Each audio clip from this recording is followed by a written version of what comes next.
देश इन दिनों एक अभूतपूर्व चुनौती का सामना कर रहा है। पूरा भारत कोरोना से जंग लड़ रहा है। महामारी को मात देने के लिए लॉकडाउन 2 लागू किया गया है, लेकिन कुछ लोग हैं जो इस कोरोना के संकट में भी देश के साथ गद्दारी कर रहे हैं। वो कोरोना फैलाने वाली जमात का साथ दे रहे हैं। जी मीडिया का संकल्प है कि हम ऐसे तत्वों को बेनकाब करेंगे। इसलिए हम आपको करने जा रहे हैं एक सबसे बड़ा खुलासा, जिसमें महामारी के मौलाना मॉडल का पर्दाफाश होगा। देश में कोरोना फैलाने के बाद यह सबसे बड़ा खुलासा है।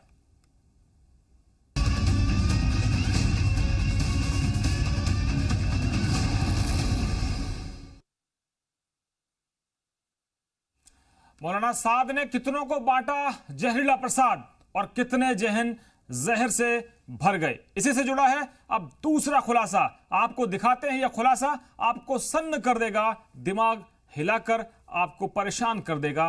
कैसे साद ने जहरीले प्रसाद से हमारे कोरोना वॉरियर्स को परेशान कर दिया है।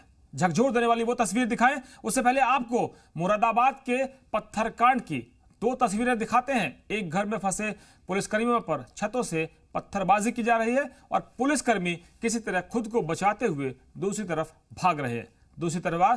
दूसरी तरफ एक तस्वीर है जो ड्रोन से ली गई है, जिसमें कुछ महिलाएं छतों से मेडिकल टीम पर हमला करते हुए दिख रही हैं। ऐसे में सवाल यह है कि जानलेवा हमला क्यों? मेडिकल टीम और पुलिस वालों को किस गुनाह की सजा दी जा रही है? वो भी तब जब वो अपनी जान पर खेलकर आपकी जान बचाने के लिए लगे हुए दिन रात मुरादाबाद में कोरोना के संदिग्ध मरीजों को लेने आए थे ताकि अस्पताल में इलाज कर सकें। तो फिर पत्थरबाजी क्यों? क्या ये मौलाना साद के उसी जहरीले प्रसाद का असर है?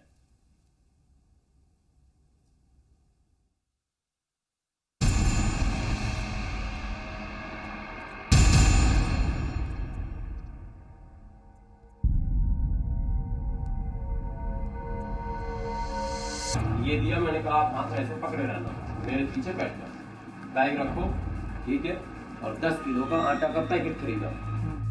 एक आटे की बोरी और एक प्रेस आई कार्ड, इनका आपस में क्या कनेक्शन हो सकता है? लेकिन दिल्ली के इस मौलाना ने इन दोनों को अपनी साजिश का हथियार बनाया। मौलाना गुलाम सरवर ने आटे की बोरी और एक आई कार्ड के सहारे तबलीगी जमात के कोरोना संदिग्धों को फरार होने में मदद की। एक बात बताइए, जैसे कि हम लोग आप निजामुद्दीन मेरे साथ चलिए, कसम खुदा की कांप जाइएगा। हिंदू मुस्लिम दंगे में भी वैसा कर्फ्यू नहीं होता जिस तरह से सील किया। हर चौराहे पे पारामिलिट्री फोर्स को खड़ा किया, हर नुक्कड़ पे। लेकिन हिम्मत से काम होता है सर। मेरे को मौलाना शादाब कासिम एक है, वहीं पर दुआ तावीज़ वगैरह करते हैं, वहीं रहते हैं, लेकिन है वो बाय नेचर हम लोग के हैं। ठीक है, रोजगार है अपना, दुआ तावीज़ उन्होंने हमको कहा काफी सारे इस बंदे के पास पैसा खत्म हो रहा है, तमिलनाडु का और आलिम भी है, यानी कि से फारिग भी है, तमिलनाडु का, और जमात में आया था और ऐसे ऐसे ये घूस पैठ करके चला आया था इधर, क्योंकि मरकज से सबको निकाला जा रहा था। तो अब इसके पैसे खत्म हो रहे हैं, या तो पैसे का इंतजाम कीजिए या शिफ्ट कीजिए। हम तो भाई मेरी तो औकात है नहीं कि हम 15 दिन 10 दिन अभी 10,000 रुपया रोज दें उसको। हाँ, शिफ्ट कर देंगे, खाने पीने रहने का इंतजाम कर देंगे।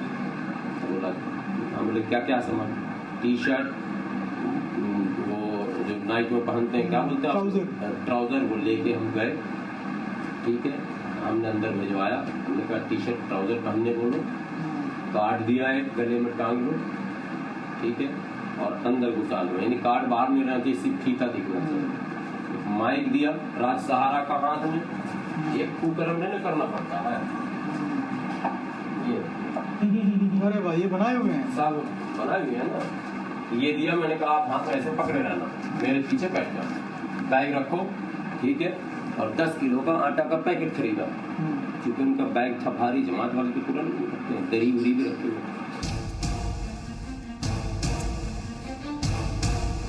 अब समझिए कि मौलाना सरवर ने साजिश के आटे से गुनाह की रोटी कैसे सेकी।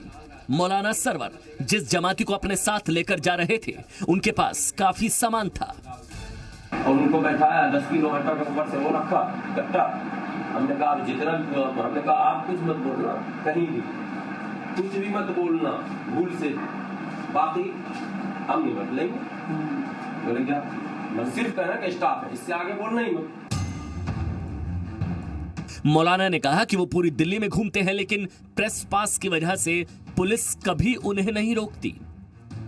हमारे पास बना हुआ है, ऐसे रोकता ही नहीं, आज तक तो नहीं रोका है। एक बार रोका था सराय काले खां में, तो कार्ड दिखाया पास, तो उसने कहा कि इसको मोटरसाइकिल में चिपका के रखिए, तो हमने कहा साहब चिपकाने की बात नहीं, लेकिन देश में कोरोना का आपातकाल चल रहा है। सबकी जुबान पर इस वायरस का नाम है और सबके दिलों में इसका डर। सरकार बार बार कह रही है कि जिन लोगों के संक्रमित होने की आशंका है उन्हें तुरंत अपना टेस्ट करवाना चाहिए। तबलीगी जमात के लोगों से खास तौर पर अपील की गई है कि वो कोरोना टेस्ट करवाएं, लेकिन मौलाना सरवर को इसकी कोई परवाह नहीं है। अगर होती तो वो इन जमातियों को चोरी छिपे भगाने के बदले उनका मेडिकल टेस्ट करवाते। ब्यूरो रिपोर्ट, जी मीडिया।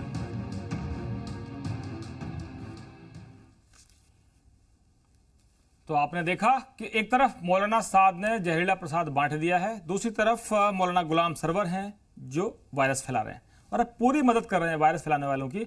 और वो ये भी कहते हैं कि ये इंसान से इंसान में नहीं फैलता है और मैंने ये कुकर्म किया है अपने जमातियों को बाहर निकालने के लिए। वो ये भी कह रहे हैं कि मोदी ने इतनी सख्ती कर दी है कि ये कर्फ्यू के समय भी नहीं हुआ था, निकलना मुश्किल है। मैं सबसे पहले अपने उन संवाददाताओं के पास चलूंगा जो लगातार आपको इस तरह की खबरें दिखा रहे हैं, अच्छी तस्वीरें भी दिखा रहे हैं और ऐसी तस्वीरें भी दिखा रहे हैं जो विचलित करती है। सबसे पहले मैं चलूंगा मेरे सहयोगी, इस वक्त शायद मैं उनको देख नहीं पा रहा हूं लेकिन जुड़ गए हैं, हरीश देवेकर जो हमारे एसोसिएट एडिटर हैं भोपाल से साथ में जुड़े हुए हैं, और हमारे वीडियो जर्नलिस्ट हैं हेमंत शर्मा। हेमंत ने एक ऐसी तस्वीर भेजी है जो आपको परेशान कर देगी, वो तस्वीर भी हम दिखाएंगे। लेकिन पहले मैं हरीश से पूछ लूं, हरीश ये माजरा क्या है? ये धर्म का युद्ध क्यों बना दिया गया है जबकि ये तो विश्व युद्ध है? और सवाल ये नहीं है कि मौलाना गुलाम सरवर क्या कहते हैं, सवाल ये नहीं है कि मौलाना साद कहाँ छुपे हुए हैं। हमारे पास तो हाजी हसन अहमद साहब बैठे हुए हैं और सैयद बाबर अशरफ साहब बैठे हुए हैं। ये सवाल कहाँ से पैदा हो गया कि ये धर्म के खिलाफ लड़ाई है नरेंद्र मोदी की, ये धर्म के खिलाफ लड़ाई है किसी एक पार्टी की सरकार की? ये तो कोरोना है साहब, ये किसने बांटा है? हिंदुस्तान को किसने खतरे में डाल दिया? हरीश, जो आप मरकज का मामला लेकर आए, तमाम तस्वीरें हमने दिखाई। देखिए मैं बताना चाहूँगा कि मध्य प्रदेश में जब कोरोना के संक्रमण के पैर पसार रहे थे उस समय अचानक इंदौर हॉटस्पॉट के रूप में उभरा और उसी दौरान में इंदौर में कुछ ऐसी घटनाएं दिखी जिसने विचलित कर दिया पूरे प्रदेश को। इंदौर में कभी ऐसा नहीं हुआ, इंदौर बड़ा शांत स्वभाव का माना जाता था, लेकिन उन घटनाओं ने सोचने मजबूर कर दिया कि कोरोना वायरस क्या वाकई धर्म के आधार पर बटा हुआ है। सबसे पहली घटना होती है टाटपट्टी बाखल में, जहां डॉक्टर की टीम जाती है और बाकायदा स्क्रीनिंग करती है, उन लोगों को जांच करती है और चेक करती है। इसी दौरान कुछ लोग आते हैं और हमला कर देते हैं। वो बेचारी महिलाएं, 2 डॉक्टर्स जान बचाकर भागती हैं, जैसे जैसे गाड़ी में आती हैं। दूसरी घटना होती है चंदन नगर में, जहां लोग सड़क पर बाहर निकल आते हैं, एक पुलिस सिपाही 2 पुलिस सिपाही उन्हें अंदर करते हैं, अचानक वो लोग हमला कर देते हैं। ये घटना यही नहीं रुकती है। भोपाल की जब आते हैं, भोपाल में भी इस तरह की घटना हुई। भोपाल में जब इस्लामपुरा करके एरिया है, वहाँ पर कुछ लोग बाहर निकल के आते हैं, जब पुलिस वाले उन्हें समझाते हैं तो उन पर चाकुओं से हमला होता है। कुछ तरह की इन घटनाओं ने लगातार इस तरह का माहौल बना दिया कि ये कोरोना वायरस हिंदुओं के दिया हुआ है और जो मुस्लिमों को प्रताड़ित कर रहा है। हिंदू मुस्लिम बनाने की कोशिश की गई और इसका उल्लंघन करना, मुस्लिम इसको कुछ लोग यहाँ इस तरह प्रभावी लोग हैं जो मुट्ठी भर लोग हैं, हम उनका चिन्हित तो नहीं कर सकते, पर उन्होंने इस तरह से माहौल बना दिया कि कोरोना वायरस जरा देखिए, एक हमारे साथ एक ऐसे मुस्लिम स्कॉलर जुड़ गए हैं, जिनका नाम है सैयद बाबर अशरफ, वाइस चेयरमैन है दरगाह कमेटी अजमेर शरीफ के। सबसे पहले तो हम एक तरह से चादर चढ़ाते हैं, जियारत करते हैं, हर साल बहुत से लोग जो है वो मन्नत मांगने जाते हैं। बाबर अशरफ साहब, मैं क्या मन्नत मांगू इस वक्त? मैं इस वक्त यहां से बैठे बैठे, दिल्ली से बैठे बैठे क्या मन्नत मांगू पूरे हिंदुस्तान के लिए? आपके टेलीफोन से पहले और आपके मीडिया पे आने से पहले हमने दरगाह गरीब नवाज पे लाइव वीडियो के जरिए अपने ऑफिस से वहां पे दरगाह गरीब नवाज में यही दुआ मांगी कि गरीब नवाज पूरी दुनिया इंसानियत को इस वबा, इस आफत से बचा ले और हम सबको जो है वो राहत दे दे और वो हवा चला जिसमें अमन हो, सुकून हो, मोहब्बत हो, इखलास हो और एक साथ मिलजुल के रहने की लोगों के अंदर भावना हो। लेकिन बाबर साहब, आप जो है बाबर अशरफ साहब, आप तो दुआ मांग रहे हैं, और जो मौलाना गुलाम सरवर है वो कह रहे हैं हम कि जमातियों को निकाल के ले गए, और फिर मौलाना साद साहब जो है वो निकलने के लिए तैयार नहीं है। तो आप इनके लिए क्या कहेंगे? देखिए, जिसके पास जो सामान है वही बांटेगा ना। मेरे पास गरीब नवाज ने जिस पद्धति से, जहां से हम लोगों ने शिक्षा पाई, खानका से, जिस आस्थानों से वाबस्तगी है, मखदूम अशरफ जहांगीर समनानी किचौचा शरीफ से, तो हम लोगों को तो शिक्षा यही दी जाती है कि दुख को हरो और जितनी भी इंसानियत को सहयोग कर सको, जितना भी लोगों की मदद कर सको। आप देखिए कि किचौचा शरीफ में हमारी दरगाह के अंदर जिस दिन से यानी कि ये कोरोना हुआ है, हमारी जो कोशिश है वो है कि उस इलाके में जो भूखे हैं, प्रशासन के साथ जो वो भी लिस्ट देता है उनको भी हम खाना पहुंचा रहे हैं।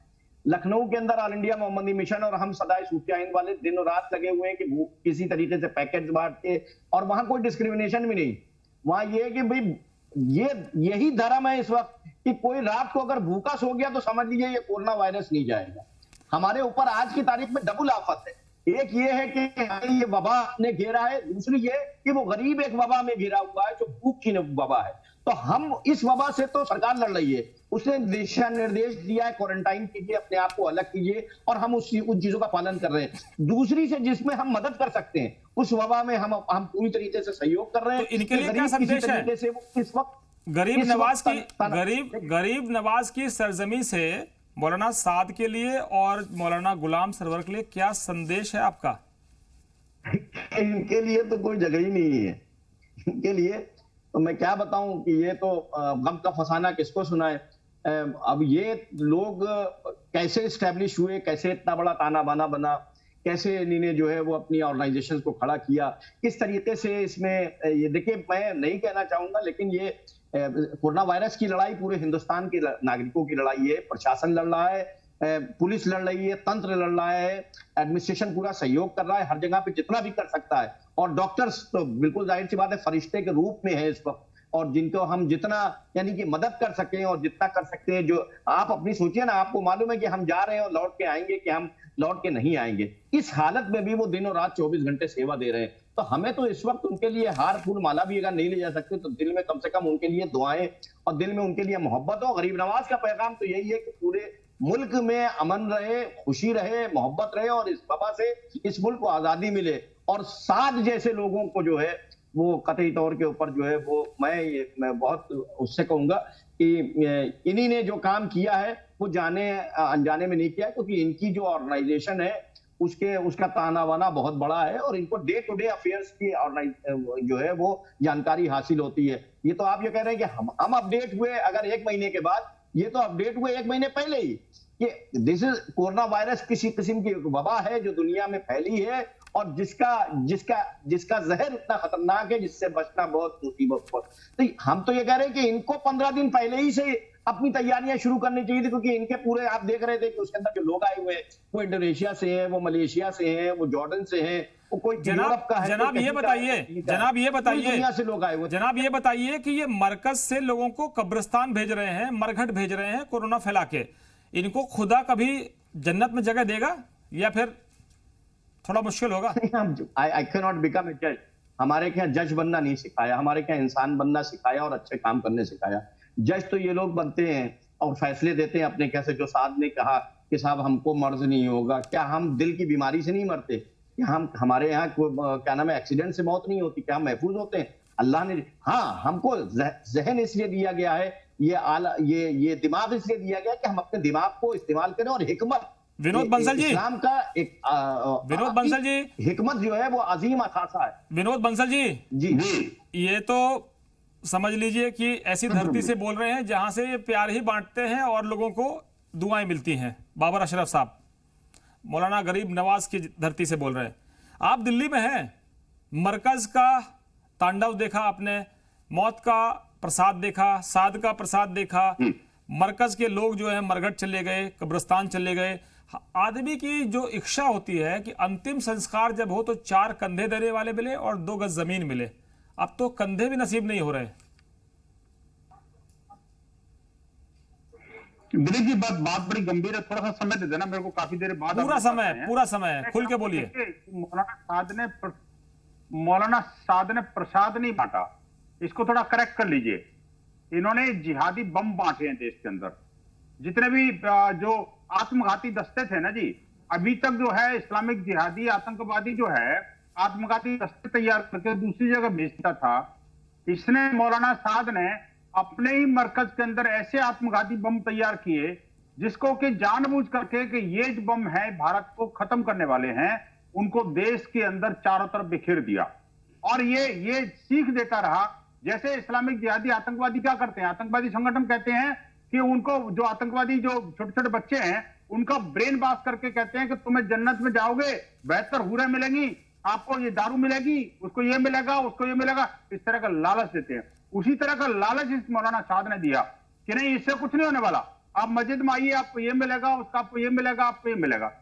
दूसरी बात, एक महत्वपूर्ण बात जो दिलीप जी मैं आपके सामने जो रखना चाहता हूं वो ये है कि जो लोग ये कहते हैं इसका धर्म से कोई लेना देना नहीं है। मैं कहता हूं आखिरकार जितने भी हमले हमारे आज जो कोरोना वॉरियर्स ऊपर भारत में हुए हैं, पूरे भारत के अंदर, संपूर्ण भारत के अंदर जितने भी हमले हुए हैं, मुझे बताइए क्या वो इस्लामिक मुसलमानों की बस्ती से नहीं हुए? क्या वो मस्जिदों से या मरकजों से और ये जो आपके मदरसे हैं उनसे नहीं हुए क्या? आखिरकार उनको ही पकड़ने पुलिस क्यों जाती है जो कि इस्लाम से जुड़े हुए हैं? आखिरकार वही कोरोना पॉजिटिव क्यों ज्यादातर निकलते हैं? नहीं, लेकिन यहाँ पर विनोद जी एक कब्रिस्तान में कन्वर्ट करने का जो षड्यंत्र रच रहा है, विनोद जी एक तस्वीर और दिखाएंगे। विनोद जी आपको पूरी तस्वीर देखनी पड़ेगी, मैं पूरा मौका दे रहा हूं। मेजर आशीष, मेजर साहब आशीष जी वहां बैठे हैं, मैं तस्वीर बता रहा हूं आपको कि आप ये मत भूलिए कि तथाकथित निहंग लोगों ने या निहंगों के वेश में गुरुद्वारे से निकलकर एक एएसआई का हाथ काटा। वो मुस्लिम नहीं थे, वो भी समाज के दुश्मन है, उनको भी आप कंडेम कीजिए, क्योंकि हम यहाँ हिंदू मुसलमान की बात नहीं कर रहे हैं। हम आपसे ये कह रहे हैं, देखिए जो समाज के दुश्मन है, चाहे वो हिंदू हो, चाहे मुसलमान हो, चाहे निहंग हो, कोई भी हो, दोनों को कंपेयर नहीं कर सकते आप। नहीं, वो दो व्यक्तियों की बात है, ये मानसिकता का विषय है दिलीप जी, दोनों में बहुत अंतर है। उनकी मानसिकता भी खराब थी जिन्होंने एएसआई का हाथ काट लिया, उनकी मानसिकता कैसे अच्छी है? निंदनीय है, उनको भी आप निंदा करिए। लेकिन मैं कहता हूं बिल्कुल गलत है, बिल्कुल गलत है। अरे कानून के हाथ काटने वालों की निंदा करिए। मुझे बताइए देश के अंदर जो हमले हो रहे हैं, आप सिलेक्टिव निंदा मत करिए। विनोद बंसल जी, आपकी जो जमात है, आपका जो संगठन है, वो सिलेक्टिव ढंग से क्यों बात करता है? अरे आप वीएचपी के प्रवक्ता हैं, वीएचपी के नेता हैं, तो आप कैसे भूल गए कि एएसआई का हाथ जो है तथाकथित निहंगों ने पटियाला में काटा? और उस हीरो को देखिए, वो अपना कटा हुआ हाथ लेकर अस्पताल जाता है, उसको भी आप बताइए, उसकी भी निंदा कीजिए। मैं भी कह रहा हूं बिल्कुल गलत है ये, लेकिन उसके पीछे कोई षड्यंत्र मानसिकता नहीं है। बिल्कुल बहुत अंतर है उसमें। बिल्कुल वही मानसिकता है जो पत्थर फेंकने वालों की मानसिकता है। मानसिकता का बंटवारा नहीं करेंगे, मानसिकता का बंटवारा मत करिए, सबको बराबर से कंडेम कीजिए, सबको बराबर से कंडेम कीजिए। आप एक तरफा मत बोलिए। नहीं, मैं तो नहीं कर रहा हूं, लेकिन बराबर कंडेम नहीं हो सकता, बराबर से कंडेम करना पड़ेगा आपको। एक पुलिस वाले का हाथ काटने का मतलब है कि कानून के हाथ काटने की हिमाकत की है। एक जगह चाकू चला है तो दूसरी जगह हाथ काटा गया। मेजर आशीष आप फौजी हैं। मेजर आशीष आप फौजी हैं। जब फौजी युद्ध लड़ता है तो उसके सामने दुश्मन होता है, लेकिन कोरोना ऐसा युद्ध हम जो लड़ रहे हैं, दुश्मन अदृश्य है। आप क्या कहेंगे? नहीं, जाहिर सी बात है, एक बहुत ही गंभीर समस्या है ये हमारे देश के सामने और पूरे विश्व के सामने। और जो बातें अभी मैं सुन रहा था, कुछ लोग हैं, वो किसी भी धर्म से जुड़े हों इससे मतलब नहीं है, कुछ लोग हैं अभी भी जो नासमझी की हरकतें कर रहे हैं, गलत व्यवहार कर रहे हैं। कुछ लोग हो सकता है अनजाने में कर रहे हों और कुछ लोग जानबूझ के कर रहे हों। कुछ लोग जो ऐसा कर रहे हैं वो ये नहीं समझ रहे हैं कि इस बीमारी अगर किसी को हो जा रही है तो इसमें किसी का दोष नहीं है, ये किसी को भी हो सकती है बीमारी। दोष ये तब बन रहा है जब आप इस बीमारी को आगे बढ़ा रहे हैं। अगर ये आपको ऐसे सिम्टम्स हों तो मैं आपके चैनल के माध्यम से सबसे गुजारिश करना चाहूँगा कि आप स्वयं जाएं और अपनी जांच कराएं, क्योंकि जितनी जल्दी ये बीमारी अगर आपको है इसका पता चल जाएगा तो आपके जीवित रहने की उम्मीद बढ़ जाएगी। लेकिन उन तस्वीरों पर क्या कहेंगे? मेजर आशीष, उन तस्वीरों पर क्या कहेंगे जो चापड़ से डॉक्टर्स पर हमला होता है, जिससे मीट काटा जाता है, जिससे बकरा काटा जाता है, उससे उस डॉक्टर पर हमला होता है जो भगवान है धरती का। उससे उस डॉक्टर पे पथराव होता है पत्थरों से, जो आपकी टेस्ट करने जा रहे हैं। ये बहुत बिल्कुल बहुत ही शर्मनाक बात है और बहुत ही शर्मनाक है ये। और ऐसा जो भी कर रहा है उसके खिलाफ बिल्कुल कड़ी कार्रवाई होनी चाहिए। मुझे समझ नहीं आ रहा है कि कौन इन लोगों को ऐसे कौन बरगला रहा है कि आपको ऐसा करना चाहिए। ये बहुत ही मैं समझता हूँ कि सरकार जिस भी प्रदेश में ये हो रहा है वहाँ की सरकार, हाजी हसन अहमद साहब, उनको पक्का इनके खिलाफ सख्त कार्रवाई करनी मेजर आशीष कह रहे हैं कि कौन लोग हैं जो बरगला रहे हैं। आप क्या कहेंगे अपनी कौम के लोगों से? आप कौम के वो नुमाइंदे हैं जो एक ताजी हवा के मानिंद जो है आप आते हैं। बिल्कुल, हमारा तमाम कौम के नुमाइंदों से नहीं, तमाम भारतवासियों से यह हाथ जोड़ के अपील है कि जिसमें भी ज़रा से भी सिम्टम पाए जा रहे हैं वो अपने इलाज कराएं, फ़ौरन अस्पताल जाए। और जो लोग र्यूमर फैला रहे हैं, देखिए र्यूमर फैल कहाँ से रहा है? अभी अभी इतना अच्छा डिबेट चला पूरे शो में, उसके बाद एक बार किसी खास संगठन के लोग जैसे ही आते हैं उन्हीं ने खास धर्म के ऊपर टारगेट शुरू कर दिया। मानव बम, इस्लामी जिहादी, यही है मेन समस्या। यही से लोगों को एक अजीब से वो फैल रही है। मौलाना साहब, आप भी तो उसको क्रिटिसाइज कर रहे हैं। पहले तो इनको तमीज सिखाइए। इस तरह की बातें मैं बर्दाश्त नहीं कर सकता। ये नेशनल टेलीविजन पे बैठ के इस तरह की इतने गंभीर विषय पे, अरे होंगे धर्मी, आप अपने लिए होंगे, खबरदार। इस तरह की गंदी बातें आपकी मानसिकता होगी, इस तरह की मानसिकता आप नहीं कर सकते किसी को। अगर इस तरह का डिबेट आपको कराना हो तो खतरा ही न बुलाया कीजिए। कोरोना फैलाने को इसको धर्मी कह रहे हैं आप? देश को रोकने की बात कर रहे हो?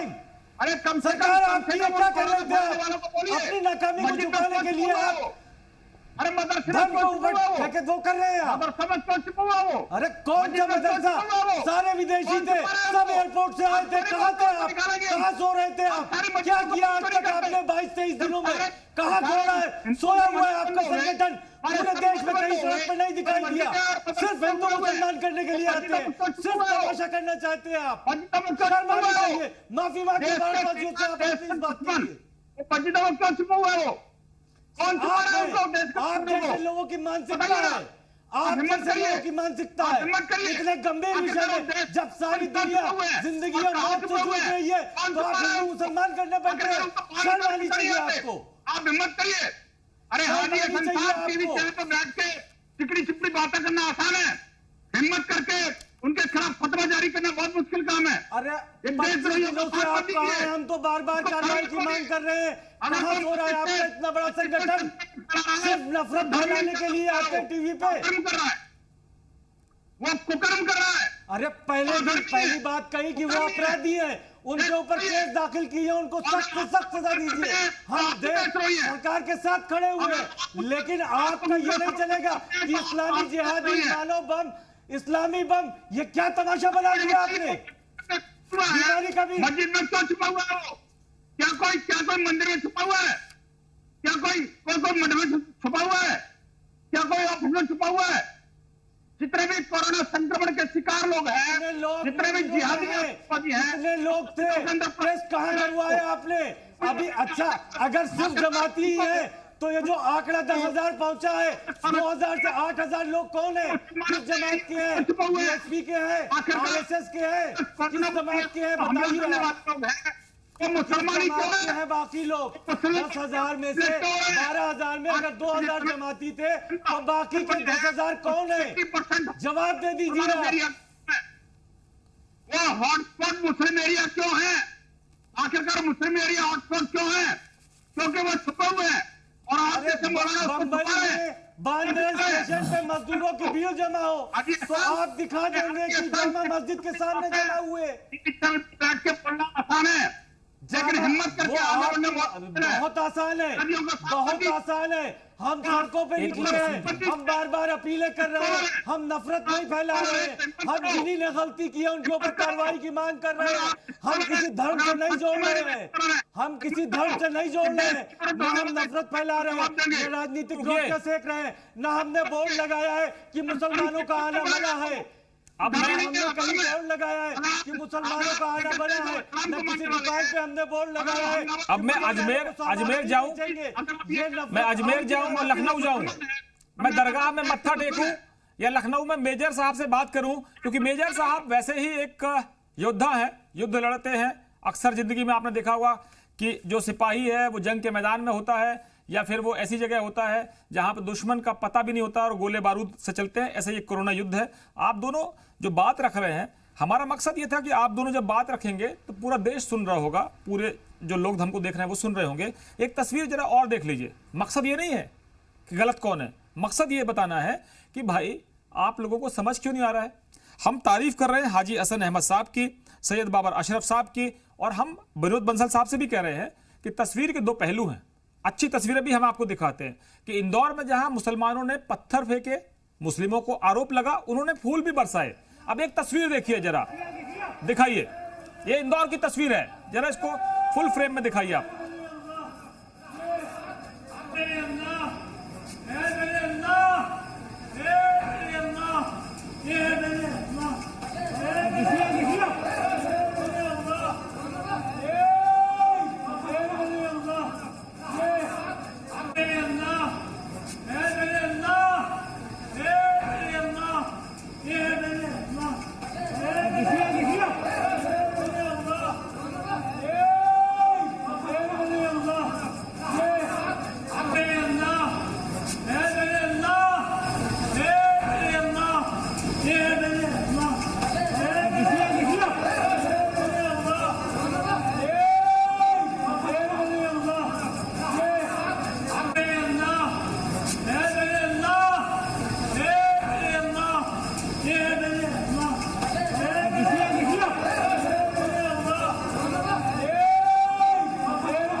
ये तस्वीर देखकर दिल दहल जाता है।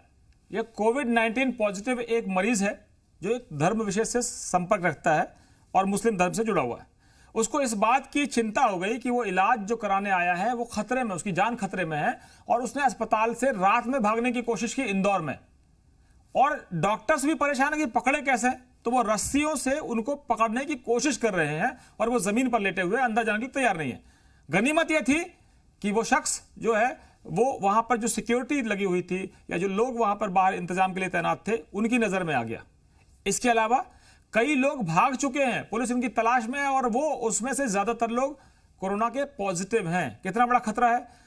मैं बाबर साहब आपसे पूछता हूं कि अभी भी ये समझ में नहीं आ रहा कि आप अस्पताल में भर्ती हो, आपका इलाज चल रहा है और आप कह रहे हो कि अल्लाह मुझे बचा।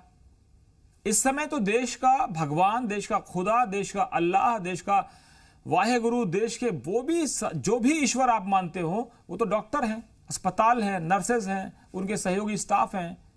अब और कौन बचाने आएगा? अल्लाह ने जमीन पे डॉक्टर को शिफा दी है कि उसके जरिए से शिफा देने वाला अल्लाह रब्बुल इज्जत है, लेकिन उसने यहाँ पे हर आदमी, हम किसी को खाना खिला रहे तो हम खाना नहीं खिलाते, देता अल्लाह है, हम गरीब को भूख मिटाते हैं। तो इसी तरीके से जमीन अनाज पैदा करती है, जरिया अल्लाह बना, तो उन्होंने डॉक्टरों को जरिया बनाया शिफा बनाने का। मैंने जैसे बताया कि वो फरिश्ते हैं।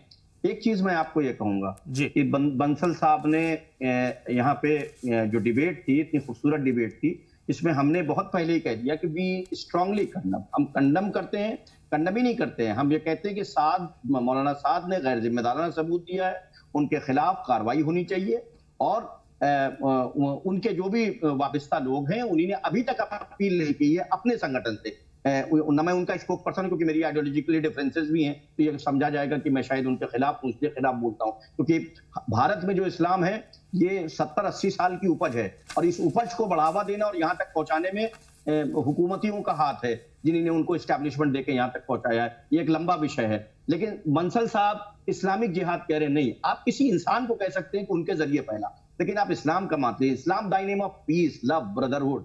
जिस इस्लाम को हम जानते हैं, तो इस्लाम भारत में है, वो गरीब नवाज से आया, जिसमें मोहब्बत है, जिसमें अमन है।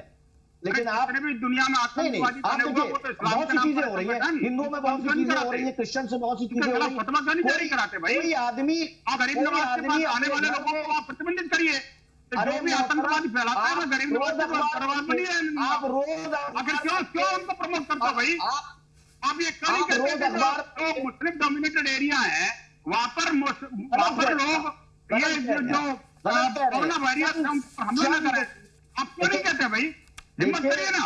देखिए आप क्यों नहीं कहते हर जगह पे कि जो आप ये कहिए मौलाना है वो मस्जिदों में छुपे हुए हैं, वो गलत क्या है? कि कोई आप बताइए ना, गलत क्या है? आप ये कहिए किसी ने गुमराह किया, आप ये कहिए कोरोना सेक्टर में कोरोना है मस्जिदों में छुपे हुए हैं, आप इसको गलत रंग देने की कोशिश कर रहे हैं। मिस्टर बंसल, इस भारत में आपसे ज्यादा मोहब्बत इस देश को रंग तो आप लोगों ने दिया है, रंग आप लोग दे रहे हैं, गलत। मैं कोई रंग नहीं, आपकी भाषा गलत है, मैं आपका तरीकाकार गलत है। मुझे मैं सच्चाई बता रहा हूँ। आखिरकार आप हम कोरोना के युद्ध में अगर कोई हमारा सबसे बड़ा दुश्मन है तो इस्लामिक जिहादी है, तबलीगी जमाती है, और वो सारे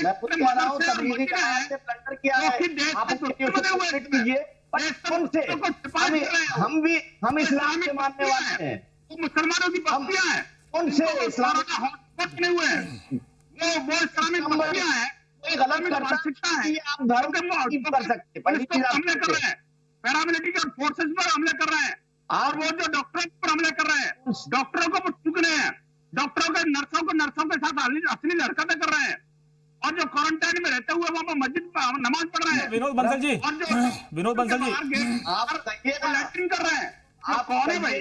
विनोद बंसल जी, विनोद बंसल जी, विनोद बंसल जी, अगर मेजर विनोद बंसल जी, अगर मेजर साहब को सुनेंगे ना, मेजर साहब को सुनेंगे तो सुकून लगता है, सुकून आता है। बाबर साहब भी जब बोलते हैं तो थोड़ा सुकून लगता है, सूफियाना अंदाज है उनका। लेकिन जरा गर्मी मत रखिएगा, जरा एक बाइट सुन लीजिए। मैं मेजर आशीष के पास आ रहा हूँ, मैं मेजर आशीष के पास आता हूँ, जरा बाइट सुना दीजिए। आप सब लोग एक बाइट सुन लीजिए, एक पुलिस के ऑफिसर की बाइट सुन लीजिए, जो ये बता रहे हैं कि किस तरह से लोग भागने की कोशिश कर रहे हैं अस्पतालों से। जो 8 जो व्यक्ति क्वारंटाइन किए गए थे, जो उनको कुछ जानकारी मिली कि वो पॉजिटिव आ गए हैं, तो वो कुछ भयभीत हो गए, तो वो पीछे की दीवार वगैरह कूद के भाग गए थे।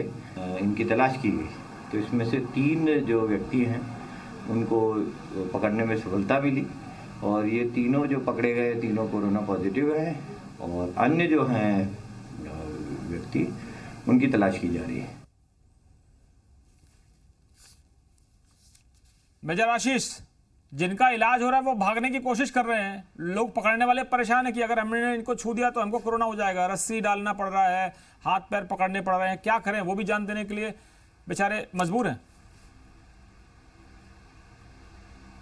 हाँ, कहीं ना कहीं मुझे ऐसा लगता है कि अभी लोगों के मन के अंदर एक डर है कि अगर हमारा इलाज होगा या हमें कुछ दिन के लिए अलग कर दिया जाएगा, मैं समझ रहा हूँ शायद इसलिए भाग रहे हैं।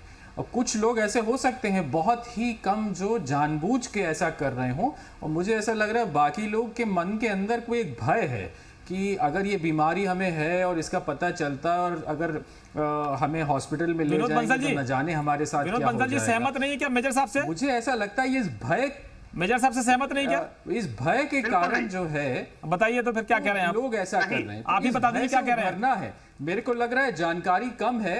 मेजर साहब बताइए, आपको जरा बंसल साहब कुछ कह रहे हैं, बंसल साहब आपसे सहमत नजर नहीं आ रहे हैं। पता चलेगा आपके जीने की उम्मीद उतनी बढ़ेगी। बंसल साहब सहमत नहीं आपसे? जो बंसल जी कह रहे थे, हो सकता है कि कुछ मुसलमानों ने ऐसा किया हो, तो क्या वो मुसलमान जो 4, 5, 10, 20 हैं वो पूरे हिंदुस्तान के मुसलमान नहीं है भाई? और अगर कोई अभी मैं बता दूं बंसल जी को भी, कुछ दिन पहले आपने अखबारों में खबर पढ़ी होगी कि कुछ हिंदू थे जो थे वो ISI के लिए एक्टिविटीज में पकड़े गए, उसमें कोई मुसलमान नहीं था, सब हिंदू थे। तो क्या सारे हिंदू देशद्रोही हो जाएंगे? ऐसे नहीं होता है।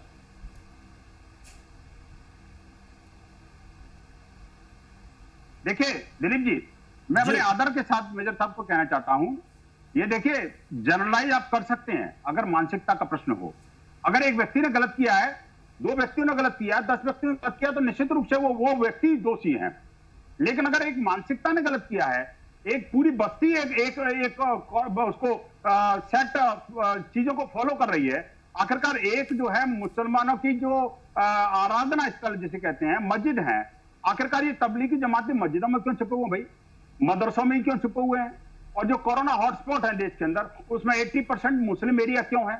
और जहां से भी ये जो लोग कोरोना के लोग छुप रहे हैं, या जो पैरामेडिकल फोर्सेस के ऊपर, मेडिकल फोर्सेस के ऊपर जो हमला कर रहे हैं, कोरोना वॉरियर्स के ऊपर हमला कर रहे हैं, वो इस्लामिक मुसलमानों की बस्ती क्यों है? इसका जवाब लेना पड़ेगा बंसल साहब। इसका जवाब जो है, मुसलमानों की बस्ती इसका जवाब जो है अजमेर से आएगा, इसका जवाब लखनऊ से हाजी हसन साहब देंगे। मैं एक ब्रेक ले लेता हूँ, ये ब्रेक ले लेता हूं, दोनों से जवाब लूंगा। हाजी हसन अहमद साहब से भी जवाब लूंगा, मेजर साहब से भी जवाब लूंगा, और बाबर अशरफ साहब से हम जरूर चाहेंगे कि वहां से दुआएं आए, पूरे देश के लिए आए, और हम जियारत करने जल्दी जाएं, सबसे माहौल ठीक हो जाए। और उम्मीद हम ऐसी करते हैं कि ये हिंदू और मुसलमान का सवाल नहीं है, सवाल ऐसा है कि हमको एक ऐसे माहौल में युद्ध लड़ना पड़ रहा है कि हमको पता ही नहीं है हमको कि किससे युद्ध लड़ रहे हैं। ब्रेक ले लेते हैं, ब्रेक के बाद फिर वापस लौटते हैं। इंतजार कीजिए, बने रहिए हमारे साथ, खास मेहमानों का पैनल भी बना हुआ है।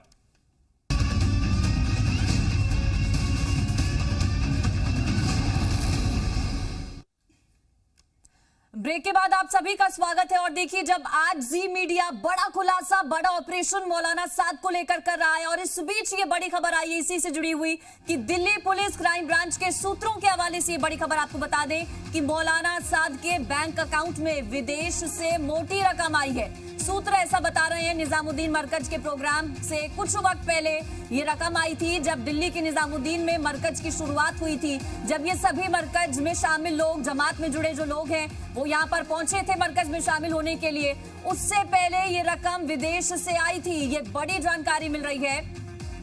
ईडी ने मौलाना साद समेत कई आरोपियों पर केस दर्ज किया है, और कंफर्म हो गई है ये खबर। वो मौलाना साद जिसकी ओर से देश भर में कोरोना फैलाने का काम किया गया, वो मौलाना साद जिसके बड़े ठिकाने 2 दिल्ली में और 2 उत्तर प्रदेश में है, वो मौलाना साद जिसकी वजह से मुश्किलें बढ़ गई हैं। और अब खबर ये मिल रही है कि विदेशों से पैसा आया है। बड़ी गड़बड़, बड़ा गड़बड़ झाला मौलाना साद की ओर से। और हमारे साथ हमारे संपादक दिलीप तिवारी भी जुड़े हैं। सर, क्यों ना ऐसे लोगों पर खुलासा किया जाए जिन्होंने इस तरह से पूरे देश का माहौल खराब करके रख दिया, कोरोना फैलाने का काम जिन लोगों ने किया। बिल्कुल, एक ये जैसे अभी हम चर्चा कर रहे थे, लगातार हमारे साथ मेहमानों का पैनल बना हुआ है, और ये बड़ी खबर आ रही है इस वक्त। आप लोग कह रहे थे कि कार्रवाई होनी चाहिए। मेजर साहब ये हमारे साथ बने हुए हैं, विनोद बंसल जी हैं, और सैयद बाबर अशरफ साहब बने हुए हैं, हाजी हसन अहमद साहब बने हुए हैं। ये बड़ी खबर हम आप लोगों को बता रहे हैं कि निजामुद्दीन मरकज के प्रोग्राम से कुछ वक्त पहले विदेश से बड़ी रकम आई थी। एनफोर्समेंट डायरेक्टरेट ने ये मामला दर्ज कर लिया है, और अब शिकंजा मौलाना साद पर कसने लगा है।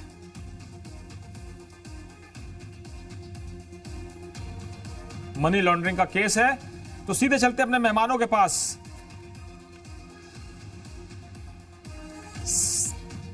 हाजी हसन अहमद साहब, हाजी हसन अहमद साहब, आप कह रहे थे कार्रवाई होनी चाहिए। हम आपको खबर दे रहे हैं, ब्रेकिंग खबर, एनफोर्समेंट डायरेक्टरेट ने मामला दर्ज कर लिया है मनी लॉन्ड्रिंग एक्ट के तहत। क्या कहेंगे आप? बिल्कुल, बहुत देर से कदम उठाया, अब तक बहुत पहले होना चाहिए था, और बहुत अच्छा कदम है। इनके ऊपर बिल्कुल कार्रवाई होनी चाहिए, और क्योंकि इनकी फंडिंग कहाँ से थी, उनके जो स्रोत हैं उनके ऊपर भी कार्रवाई होनी चाहिए, और नीचे लेवल पे इनके जो एजेंट हैं उन पर भी कार्रवाई होनी चाहिए। देखिए, एक बात अधूरी रह गई थी। बंसल साहब कह रहे थे कि मुसलमान बस्तियां, मुसलमान मुसलमान मुसलमान, इस्लाम इस्लाम इस्लाम ही को दे रहे थे। शायद इनको पता नहीं, सिप्ला कंपनी के मालिक जो भारत सरकार के साथ कदम से कदम मिला के खड़े हुए हैं, वो भी मुसलमान हैं। जिनकी किट और जो रिसर्च जो साइंटिस्ट भी हैं आसिफ साहब, वो शायद इनको मुसलमान नहीं दिखते, इनको अजीम प्रेम जी वो नहीं दिखते। तो फिर भी मुसलमान है जिस पर हमें फक्र है। अरे देश के अंदर बहुत सारे मुसलमान हैं जिन्होंने वास्तव में कोरोना वॉरियर्स का काम किया है। मैं वो नहीं कह रहा। आप इस्लाम को टारगेट करना बंद कीजिए सर। बंसल साहब, इस वक्त बहुत नाजुक दौर है, इस वक्त बिल्कुल हम बिल्कुल साथ में खड़े हुए हैं जो छुपे हुए। भाई उन मस्जिदों में क्यों छुपे हुए हैं? ये जो पकड़े जा रहे हैं मुसलमानों की बस्तियों से निकालिए, घर में जो छुपे हुए उनको बाहर करिए, और जो थूक रहे हैं उनको ऊपर थूकिए। सब बाहर कर रहे हैं साहब, सब बाहर कर रहे हैं, लेकिन आपकी बस्तियों में डंडा लेके सब्जी वालों को पीटने से ये मुसीबत कम नहीं होगी, बढ़ रही है। यही वजह है, यही वजह है बंसल साहब, जब आपके नुमाइंदे लाठी लेके सब्जी वालों को दौड़ा दौड़ा के पीटते हैं कि तू मुसलमान है, उसकी वजह से प्रॉब्लम आ रही है। क्या कमी है, क्या कमी है कि क्वारंटाइन सेंटर से लोग भाग रहे हैं? बाबर अशरफ साहब, सरकार को बाबर अशरफ साहब, बाबर अशरफ साहब जरा बता दीजिए कि गरीब नवाज साहब की दुआ काम आएगी हम लोगों के? अरे बेशक, क्यों नहीं। मैं तो दुआ कर रहा हूं कि बंसल साहब भी नॉर्मल हो और ये जहर जो सोसाइटी में डालने की कोशिश कर रहे हैं। अब मैं बंसल साहब से कहूं, मैं लिख के दे रहा हूं, आप यहाँ ये एडमिनिस्ट्रेशन से पूछिए, मैंने हिंदू मुसलमान सबको खिलाया पिलाया, वो कितना कर रहे हैं। देखिए, सबको अपने अपने गलेबान में झांक के देखना है, दूसरे का जज बनने की जरूरत। जहां आप दूसरे के जज बनने लगते हैं और you try to become a जज और जज बन के आप फैसला करते हैं, वहां से दिक्कत आती है। आप हमको मेजर आशीष, मेजर आशीष, मेजर आशीष, मेजर आशीष, एक फौजी अफसर की आखिरी टिप्पणी। सील करना चाहिए, नहीं करना चाहिए। आपको चैनल पर 100 सुनार की एक लोहार की, चाहूंगा कि आप लोग एक आखिरी टिप्पणी लेते हैं। 100 सुनार की एक लोहार की। मेजर आशीष, समस्या है, उनको एक बहुत गंभीर समस्या है और हमें मिलके लड़ना है और आपस में नहीं लड़ना है। अगर आपस में लड़ेंगे तो हम कोरोना से नहीं लड़ पाएंगे। बंसल साहब, आखिरी मिल टिप्पणी करके लड़ना है। और कोरोना जो है होने से पहले हिंदू या मुसलमान नहीं देखता है। बंसल साहब, आखिरी टिप्पणी। मेरा कहना यह है कि तबलीगी जमात, उसके बिल्डिंग और उसके बैंक अकाउंट को सील करना चाहिए, नंबर 1। सरकार आपके संगठन की है, जो मस्जिदें हैं, संघ परिवार का हिस्सा तो आप हैं। जमात के लोग मिल रहे हैं, उनको अरे बंसल साहब, और जो मुस्लिम बस्तियां हैं, बंसल साहब, बीएसपी, आरएसएस, बीजेपी एक ही परिवार का हिस्सा। मांग किससे कर रहे हैं आप? कौन करेगा? ये बाबर अशरफ साहब करेंगे या हाजी हसन अहमद करेंगे या मेजर साहब करेंगे? करेगी तो आपकी सरकार। आप मांग किससे कर रहे हैं? दिल्ली पुलिस हम कर रहे हैं। अरे दिल्ली पुलिस आपकी, क्राइम ब्रांच आपकी, एजेंसी आपकी, मांग किससे कर रहे हैं? तो मैंने बोला क्या गलत था? मैं कहता हूं जो मैंने बोला क्या गलत था? उसको आपके जो पैनलिस्ट हैं उससे क्यों मिला गए? इनको एक्सेप्ट करना चाहिए, नहीं करना चाहिए? हाजी हसन अहमद साहब, आपको कह रहे हैं हम बिलबिला क्यों हुए? हाजी हसन अहमद साहब, आखिरी टिप्पणी कर दीजिए। देखिए, जो ये दिखा रहे थे आईना, उसमें 2-3 अल्फाज मैंने कि आमिर खान से पीपीई किट तो चाहिए, लेकिन इस्लाम से नफरत है। इनकी प्रॉब्लम ये कि इस्लाम से नफरत करते हैं। तो खैर, वो उनकी मानसिकता है, चलिए, लेकिन हम कह रहे हैं, मानसिकता हम आप सबका धन्यवाद करते हैं, भारतवासियों से मोहब्बत है, हम आप सबका धन्यवाद करते हैं और हम ये कह रहे हैं कि ये धर्म युद्ध नहीं, ये विश्व युद्ध है कोरोना के खिलाफ। आप सबका बहुत बहुत शुक्रिया। और अजमेर शरीफ में आप सब साथ में जियारत करें, सब एक दूसरे का साथ दें, सब लोग सुरक्षित रहें, अपने घरों में रहें। मीडिया भी बहुत आपके साथ मिलकर काम कर रहा है, आप भी लड़िए मत, कोरोना से मिलकर लड़ेंगे। बहुत बहुत धन्यवाद आपका। बने रहिए खबरों के लिए, लगातार हम बता रहे हैं, बड़ी ब्रेकिंग हमने आपको दी है और जुड़ी जानकारियां देंगे। ब्रेक के बाद हमारे साथी राम मोहन शर्मा जुड़ेंगे नए अपडेट्स के साथ।